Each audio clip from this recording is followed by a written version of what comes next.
This is a Horizon documentary covering the ageing population crisis.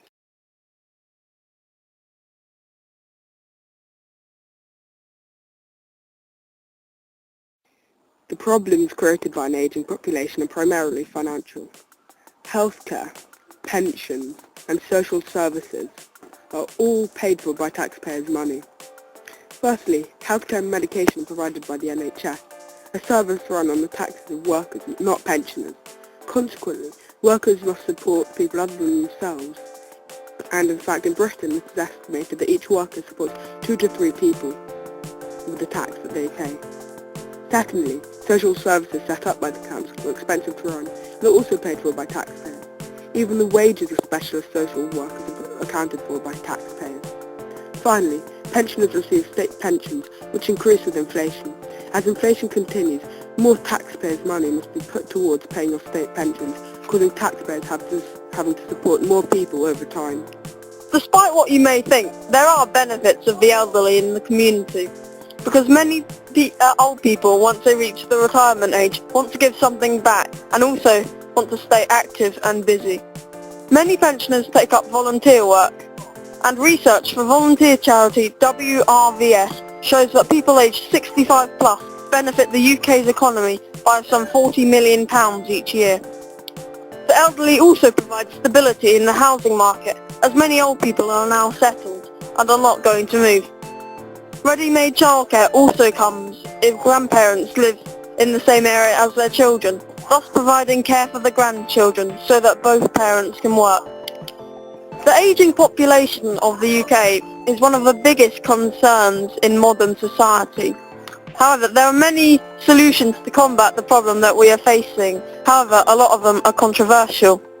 One idea would be to increase the tax paid by the working population, but I'm not sure too many people would be pleased by that.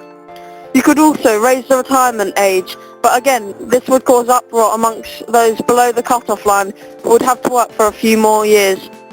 Another unrealistic solution to deal with an ageing population would be to abolish the state pension and/or abolish the retirement age altogether, although I don't see this happening very soon. Another solution to combat ageing population would be to increase the youthful population, although this could cause a deadly cycle in which a baby boom occurred, and when that generation reached childbearing age, another baby boom would happen.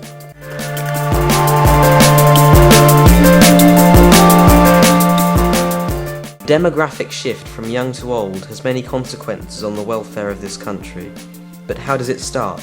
What is it that brings about an ageing population? First of all, in order for the population to age, the birth rate has to fall. This means that fewer babies are being born, and the number of young people compared to the older generations has dropped. As a more economically developed country, the UK's birth rate has dropped a fair amount over the past few decades. This is due, in part, to improved education, allowing mothers to plan ahead and realise the dangers of having children too early. Furthermore, those who go to university are much more likely to have children later in life. Secondly, contraception, something which has been readily available in this country for many years, but which recent scientific developments have allowed to become even better and more effective, have improved greatly.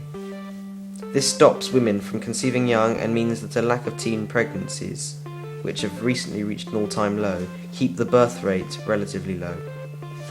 Medical advancements over the past century mean that children are far less likely to die young. In Britain, the infant mortality rate is an incredibly low 4.5 per 1,000 children under a year. This means that families are less reliant on more children, as they can have the security which is not necessarily available in developing countries.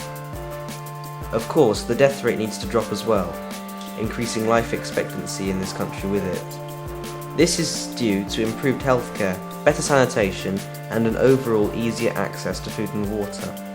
As awareness of things such as smoking are becoming increasingly prominent, the quality of lives which people lead in the UK is particularly good compared to the rest of the world. Britain's life expectancy at birth is ranked 30th in the world. Men predicted to live until the age of 78 and women until 82.